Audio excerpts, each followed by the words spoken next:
Mitra bisnis, perbincangan mengenai kabinet Prabowo Gibran mulai memanas. Menurut dua sumber anonim yang merupakan politisi partai di Koalisi Indonesia Maju, kabinet Prabowo Gibran nantinya akan berisikan setidaknya 40-an menteri dari partai dan profesional.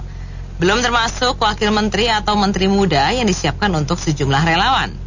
Sebagai perbandingan, di kabinet Indonesia Maju Jokowi saat ini ada 38 menteri dan 15 wakil menteri.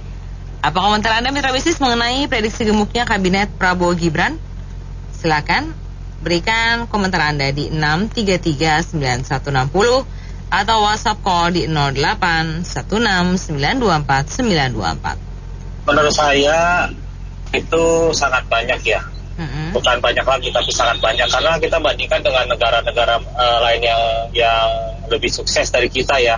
Contoh untuk yang negara Australia, seberang kita itu hanya menterinya aja hanya 15 orang.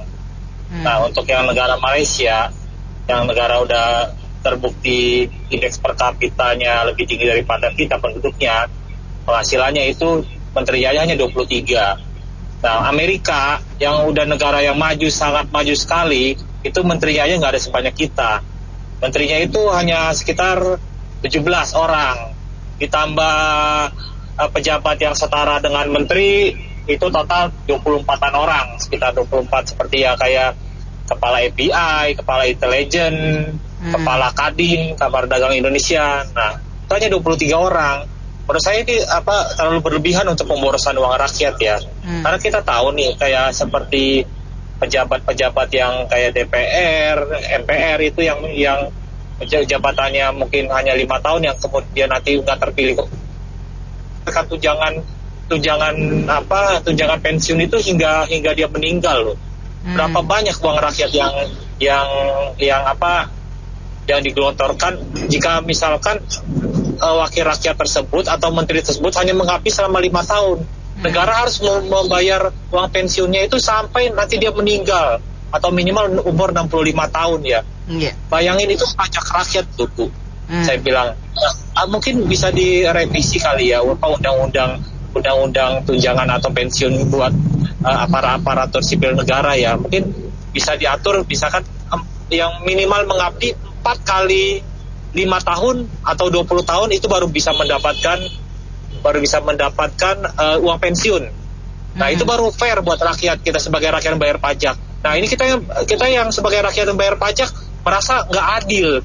Ya orang yang DPR, MPR atau menteri yang hanya bekerja 5 tahun tapi mendapatkan uang pensiun hingga seumur hidup dia. Itu aja Mbak. Terima kasih.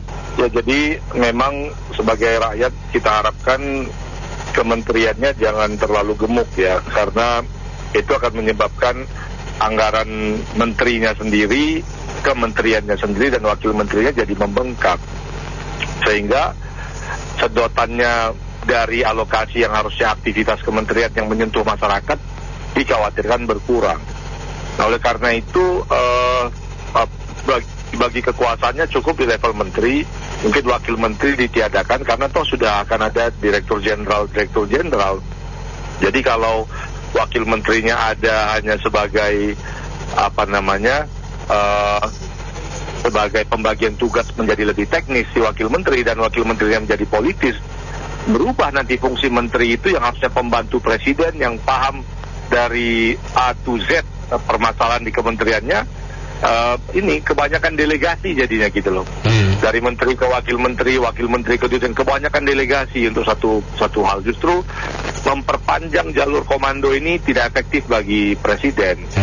Karena menteri itu hanya akan jadi tukang potong pita dan tampil di depan umum, padahal masalah teknis di-handle oleh wakil menteri. Oleh karena itu dikurangi aja wakil menteri itu.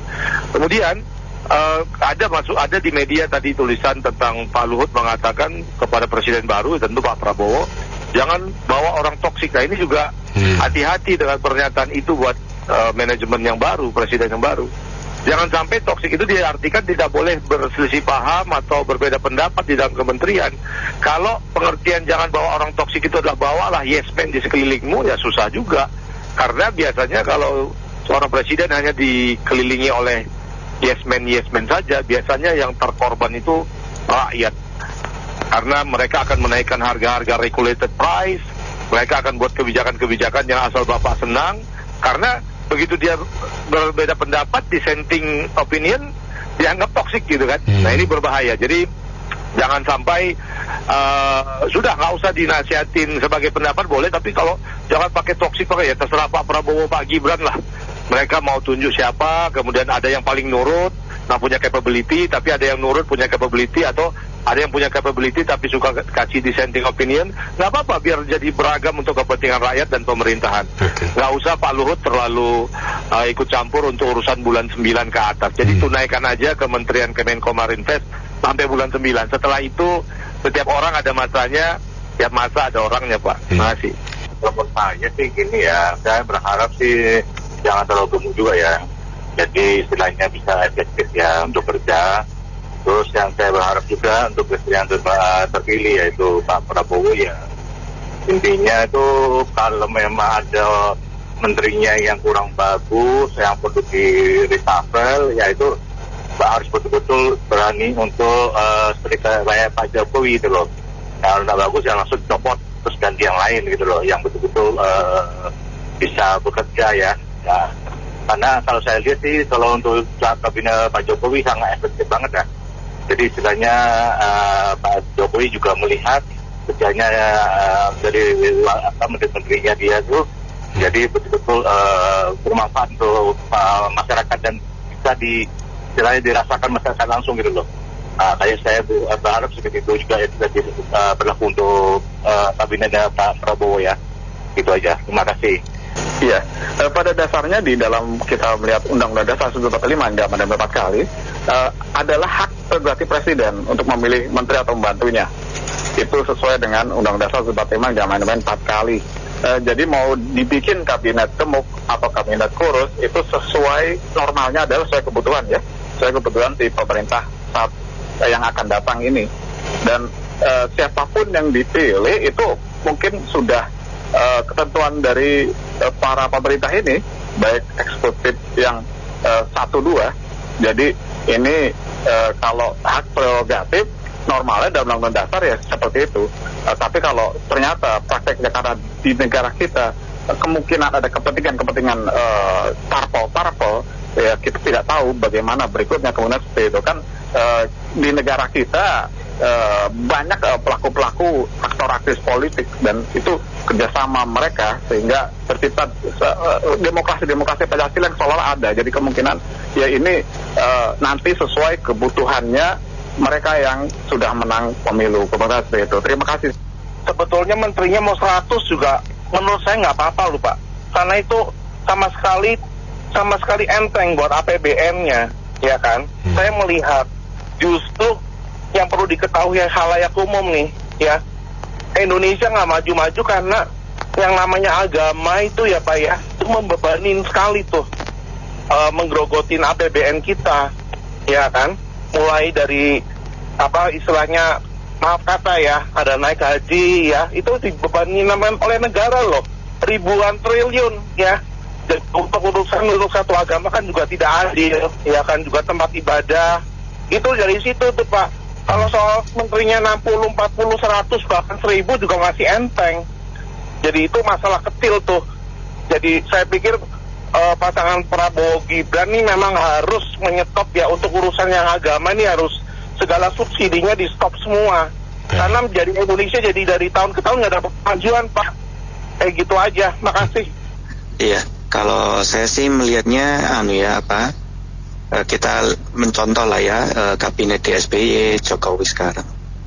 Nah, politik yang mereka terapkan itu kan politik akomodatif. Ya, maksudnya kan Indonesia ini luas seperti mosaik ya, bermacam-macam suku, etnis, Indonesia Timur, Barat dan sebagainya. Belum lagi masalah yang dari parpol, yang non parpol ya, relawan. Belum lagi nanti yang purnawirawan, ada yang dari sipil, profesional, politik. Nah itu presiden terpilih kan harus mengakomodasi semua. Ada yang dari NU lah dan sebagainya. Mayoritas minoritas itu harus juga direpresentasikan. Nah itu memang tidak mudah. Tapi selama itu job desk-nya jelas, ya nggak apa-apa. Jadi memang ada yang harus dikerjakan, ya, daripada seperti TGUPP yang 70 lebih itu yang nggak ada jelas kerjaannya, tapi biaya dananya jelas, ya, jelas menggerogoti uang negara. Nah itu saya nggak setuju. Ya, jadi sepanjang itu bisa membuat politik di dalam negeri menjadi lebih stabil, ya, ada output yang baik, ya, hasil-hasil pembangunan yang baik dan bermanfaat untuk Indonesia ke depan 20-30 tahun lagi, apa-apa. Saya kira itu. Makasih. Gini Bu ya, kalau saya boleh kasih pendapat ya, walaupun saya waktu itu nggak ngedukung Pak Prabowo ya, saya coblos nomor 3 Pak Ganjar dan PDIP. Tapi saya sebagai rakyat Indonesia hanya kalau boleh pesan nih ke Pak Prabowo dan Pak Gibran ya, saya lihat ekonomi dunia sekarang ini kan sangat bahaya ya. Saya cuma berharap Pak Prabowo dan Pak Gibran itu pilihlah untuk anggota kabinetnya ini khususnya yang bagian ekonomi Bu ya, ya ekonomi dah. Kalau yang lain-lain tuh mau kasih lawan apa KPC ada. Yang bagian ekonomi itu tolonglah dipilih yang benar-benar itu profesional gitu Bu ya. Karena sangat-sangat bahaya kalau pilih sembayangan. Jangan sampai tuh ekonomi goncang, nanti ya stabilitas politik semua udah pada kacau gitu Bu ya. Kalau yang lainnya kalau mau kasih lawan selain bidang ekonomi nggak apa-apa.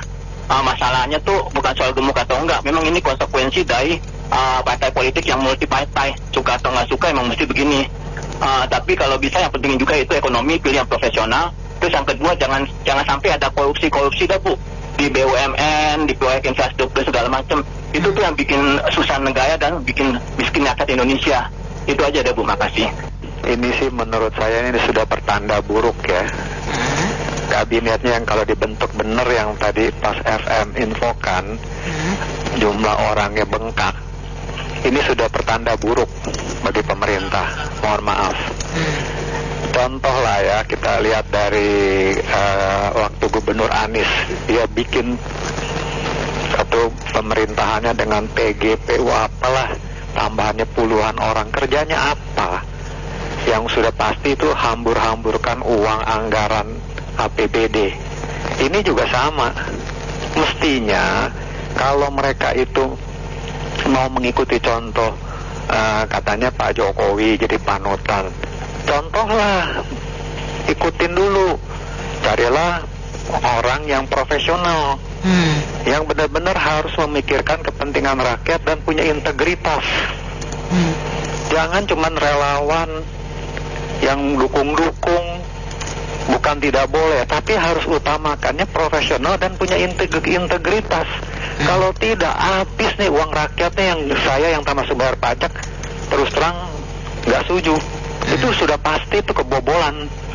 Satu. Kedua, dia nggak pernah ngomong soal berantas korupsi. Kita nih APBD kita ini habis karena korupsi. Mungkin 30%, 40% tuh habis hanya untuk korupsi. Apakah mereka kapok? Tidak pernah kapok.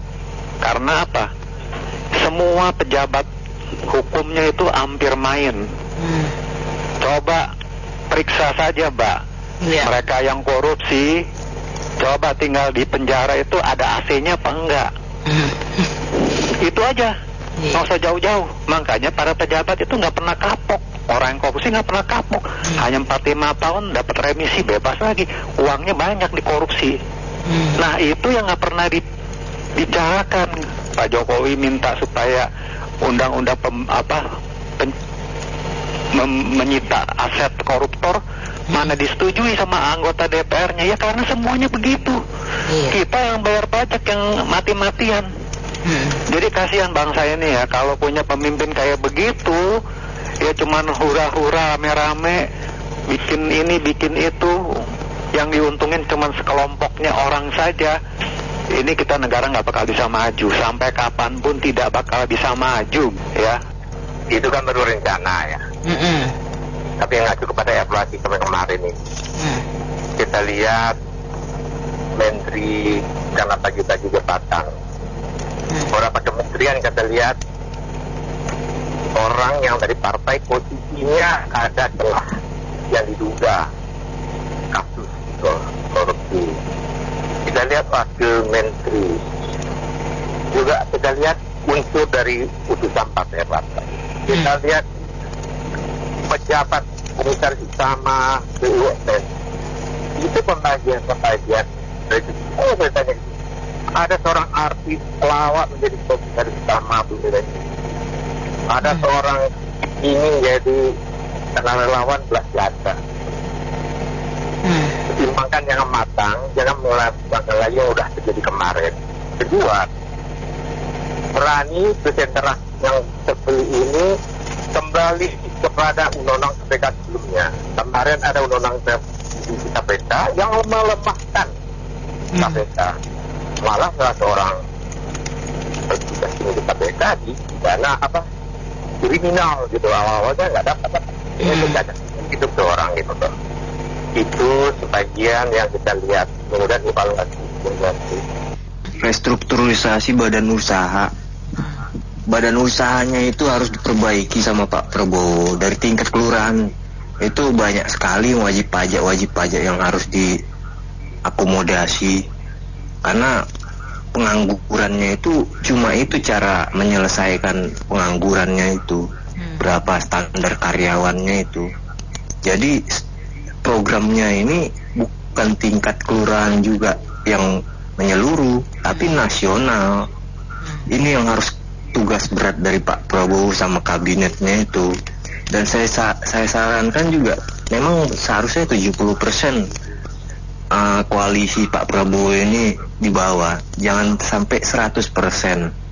Ini sangat membahayakan kalau seumpamanya ada efek domino dari tingkat-tingkat negara-negara yang kepentingan yang kita nggak harapkan bisa merusak kuartal 1 sampai kuartal 2. Mudah-mudahan Indonesia ini lebih maju lebih cepat karena restrukturisasi badan usaha itu sesuai pada pendapatan negara yang mandiri menurut saya, Bu. Mungkin begitu aja. Kalau pendapat saya sih nggak usah ditambah-tambah, udah tinggal nerusin aja Pak Jokowi, ya kan sekarang kan 36, terusin aja yang ada. Kalau kebanyakan menteri nanti koordinasinya susah. Kayak sekarang memutuskan perkara kecil, itu aja ngundangnya ada 11 instansi, kadang-kadang udah kumpul 9 instansi, yang 2 instansi itu belum datang. Nah, jadi rapatnya itu dibatalkan. Itu susahnya birokrasi Indonesia itu seperti itu. Makanya kita kata-katanya orang menggunakan perizinan seperti itu, napas kita dalam-dalam kalau udah berhubungan dengan birokrasi. Sekarang kita jangan ditambah-tambah lah, udah cukup sekarang yang ada aja. Makasih. Ya, kalau kita melihat prestasi dari Kabinet Indonesia Baru Pak Jokowi dengan 38 menteri plus wakil beberapa legislatif, ya sebenarnya sangat-sangat reasonable gitu ya, karena untuk mengurus Indonesia yang sekian besar ini tidak terlalu banyak, Mbak, sebenarnya. Apalagi sekarang dikabarkan Pak Prabowo Gibran ini hanya selisih 2 begitu.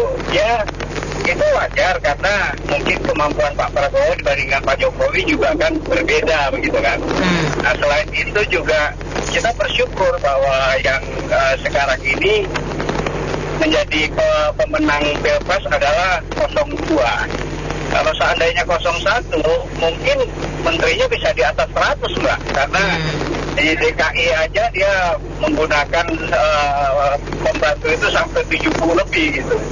Jadi ya sebenarnya itu tidak perlu dipermasalahkan. Kita hanya perlu mengawal agar Presiden terpilih ini, Prabowo Gibran, bisa menangani dan melanjutkan kinerja dari Pak Jokowi dan melanjutkan proyek-proyek yang tersisa. Begitu, Mbak? Jadi gini, Mbak, dulu pernah ngalamin nggak zaman Pak Harto, Mbak udah sekolah belum? Itu dulu kabinet loh. Kabinetnya terdiri dari orang-orang profesional, the man behind the job ya, the right man on the right place, orang yang tepat pada posisi yang tepat.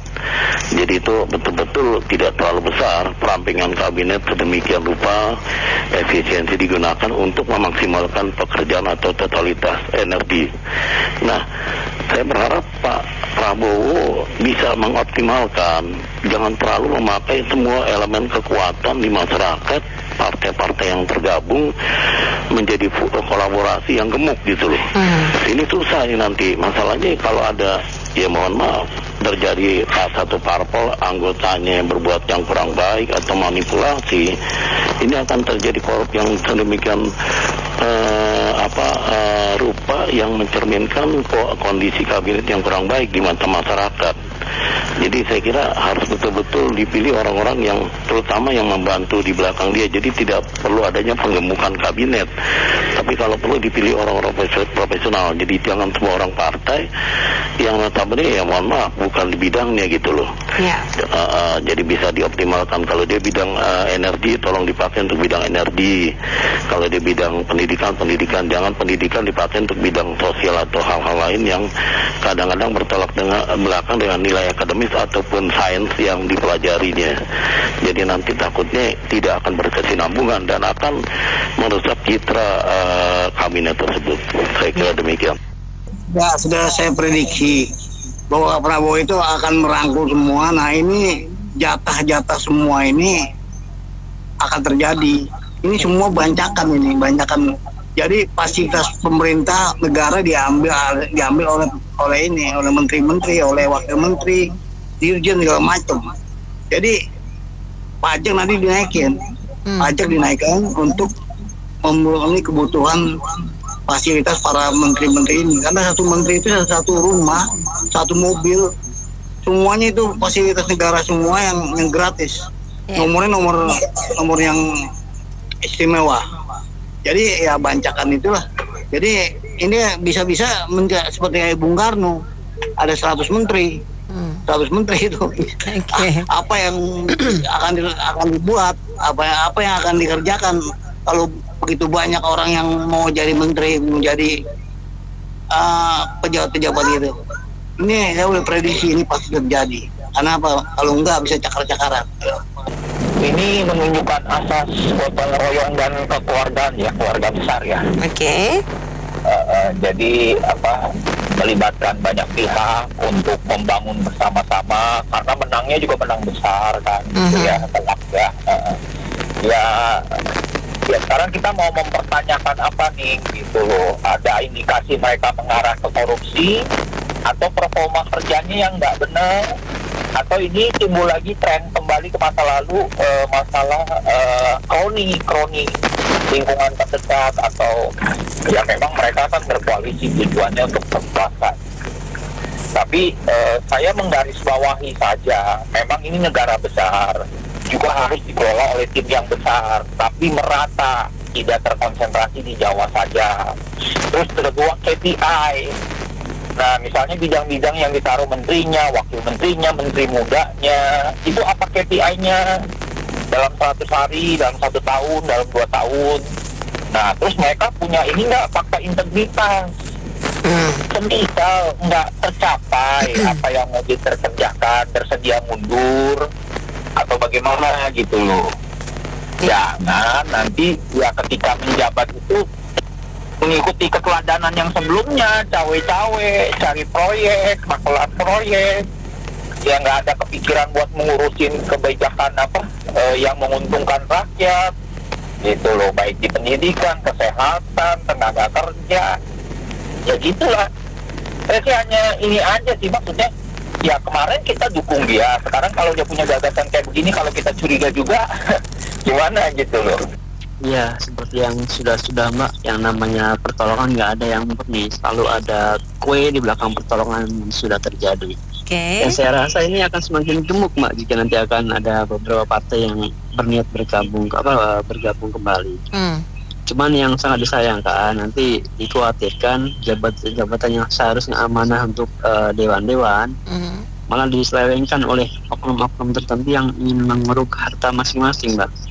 Seperti kemarin contohnya partai apa tuh? Nasdem ya, berapa banyak teman-teman kena korupsi semuanya. Padahal dari awal kan mereka mendukung Pak Jokowi, tapi di tengah jalan karena godaan kebutuhan, entah kebutuhan rumah tangga, entah kebutuhan partai, entah kebutuhan apa, akhirnya satu persatu banyak partai-partai pendukung yang akhirnya menterinya mengambil jalan pintas untuk menyetor sejumlah uang untuk keuangan partai. Jadi saya sih berharap jangan terlalu gemuk lah. Bikinlah kabinet sesuai dengan kebutuhan.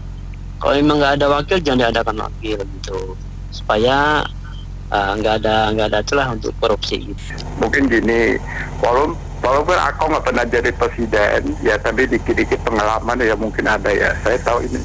Yang penting semua kunci ada di Prabowo. Ya, kita nggak usah pandang seiman, sebangsa. Kan ada pepatah kan dari Basuki dulu film Sido ada Betawi. Kan ada istilah kan, kalau orang Jawa makanya mengapanya penting ngumpul ya. Jadi kasih gitu, walaupun kerja nggak bisa kerja, yang penting duduk di meja. Nah gitu susah, bener nggak? So Indonesia tuh majemuk. Prabowo mesti lihat pasang kuping yang gede, lihat depan. Jangan pandang orang seperti di DPR di mana orang partai. Kalau dia nggak bisa maju. Nah, jadi supaya dia bikin suatu kejutan mercusuar Prabowo, dia harus pintar, berani, tegas. Nah, saya jamin dia bisa maju. Kalau nggak ya gitu aja, bantet. Jadi Pak Sengki nggak bisa negeri ini, mesti tegas, cepat, orang yang kerja benar-benar berani. Contohnya cucu saya Aseng. Iya, kalau negara pengen maju ya pembantunya itu harus banyak ya Mbak ya. Itu kan udah kewenangan pemerintah yang akan datang ya. Banyak atau sedikit ya, mudah-mudahan semuanya tambah maju. Anda kan terpilih sebagai presiden, itu mungkin udah kehendak Tuhan. Tapi mimpinlah bangsa negara itu dengan adil dan makmur yang tertera di Pancasila. Saya lihat tuh sekolah-sekolah di daerah-daerah tuh terpencil, nggak ada sekolahan, mahal, bayar bajunya, bukunya mahal. Memang itu nggak bayar, tapi jalan untuk ke sekolahan aja dipersulit. Nah hukumnya juga harus tegas dan jelas. Yang korupsi tuh jangan dipenjara terus barangnya tidak disita. Jadi semua niru-niru kayak begitu. Bagaimana mau maju negara ini, mencerdaskan rakyat lah, itu yang penting. Jangan sampai diadu dombain sama orang luar. Mereka tuh incerin negara Indonesia yang kaya raya, ikannya banyak, itunya kekayaan alamnya hebat. Mereka mau udah ada alas, apalagi bisa lihat di mana ada barang-barang itu. Orang yang mau buka-buka kayak seperti yang itu ada uranium, ada batu bara, apa mau gali-gali, mesti ada izin dulu yang tegas. Jangan yang diam-diam langsung buka sendiri, itu bisa hancurin negara ini. Pada longsor-longsor, pada hancur begitu. Mencerdaskan rakyat itu yang penting, biar mereka hebat. Itu sekarang ada tuh sekolah di negara tengok yang mau kuliah situ nggak usah bayar, diterima. Di sini juga kalau sekolah dokter tuh harus dikasih izin sekolah ambil spesialisnya, jangan dipersulit. Banyak yang dipersulit, balik lagi ke mereka asalnya pergi kuliah di situ. Terima izin di Singapura tuh, hebat. Jadi bisa. Ya, kalau menurut saya sih ya, Prabowo oke juga, mereka merangkul ya semua elemen-elemen gitu ya, partai-partai gitu ya, yang baik yang dulu berseberangan maupun yang berada dalam koalisinya, itu bagus. Jadi tidak ada yang sampai bermusuhan begitu. Jadi semua harus ikut mendukung pemerintahan yang sah, yang menang ini.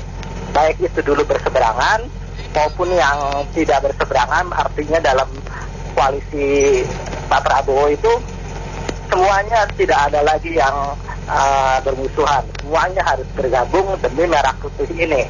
Jadi semuanya unit-unit gitu ya, harus ikut membangun bangsa dan negara ini. Terima kasih. Ini kan pendapat saya. Simpel aja. Jadi Pak Prabowo dengan Mas Gibran itu menang itu atas dukungan banyak partai, banyak relawan, banyak orang-orang lah. Tapi bukan berarti nantinya itu semua dikasihkan jatah di pemerintahan beliau gitu. Nah, kalau bisa mereka itu ada sedikit pengurangan. Ya tadinya waktu zamannya sekarang yang lagi berjalan zamannya Pak Jokowi 38 menteri dengan 15 atau 16 asisten menteri, ya sekarang dikurangkan aja lah, lebih tightening ya, lebih efisiensi ya, karena ya seperti tadi Bapak itu bilang di Amerika kan nggak banyak menterinya, betul dia. Singapura juga begitu. Tapi yang penting itu kita lihat tuh yang kita gunakan di sini adalah Uang rakyat emang satu, betul. Efisiensi lah. Apakah perlu jadi beberapa departemen itu? Kenapa nggak bisa waktu dulu itu ada beberapa menteri ya, saya bukan mau nyebut nama, saya hanya menyontohkan. Jadi mereka itu menghadapi sedikit kendala kan bisa dirangkul oleh satu menteri 2 jabatan sementara dipegang, misalnya contohnya Pak Luhut atau siapa. Nah begitu aja lah. Jangan exit, jangan lewati 38 menteri, kalau bisa di bawah itu. Ya, makasih, itu komentar saya. Kalau saya lihat begini ya, ini risiko dari banyaknya partai. Jadi akhirnya bagi-bagi jatah jabatan menjadi beban bagi Pak Prabowo dan Gibran. Belum tentu orang yang dibagi jabatan itu mereka yang di partai orang profesional. Orang profesional kan cenderung tidak mau berpolitik. Mana ada akademisi atau ilmuwan-ilmuwan mau masuk dalam dunia politik? Gak mau. Itu hanya mereka yang oportunis, yang coba-coba punya duit, modal masuk politik. Bayangkan kalau mereka duduk sebagai pengambil kebijakan di negara ini. Inilah risiko dari banyaknya partai di negara ini.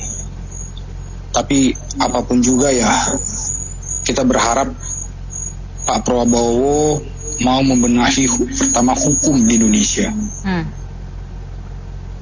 Karena persoalannya baik itu di ekonomi, sosial, perbankan, apapun, itu muaranya penyebab rusaknya negara ini di hukum. Berbagai koruptor, baik itu kartel-kartel di lembaga hukum, ada semua. Ini sulit kalau kita mau maju.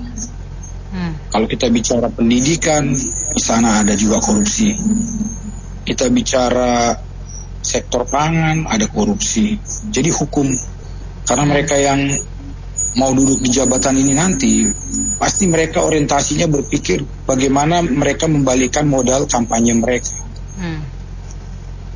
Jadi kita cobalah berdoa untuk yang terbaik buat negara ini. Semoga hukum, terutama itu kayak KPK, diperbaiki lagi, kejaksaan. Ruwet lah, kompleks urusan negara ini, masalah hukum berat. Itu aja bagi saya pikir. Terima kasih. Terima kasih kembali Pak Rudi atas komentarnya dan semua mitra bisnis yang sudah berpartisipasi. Saya Anita Wijaya.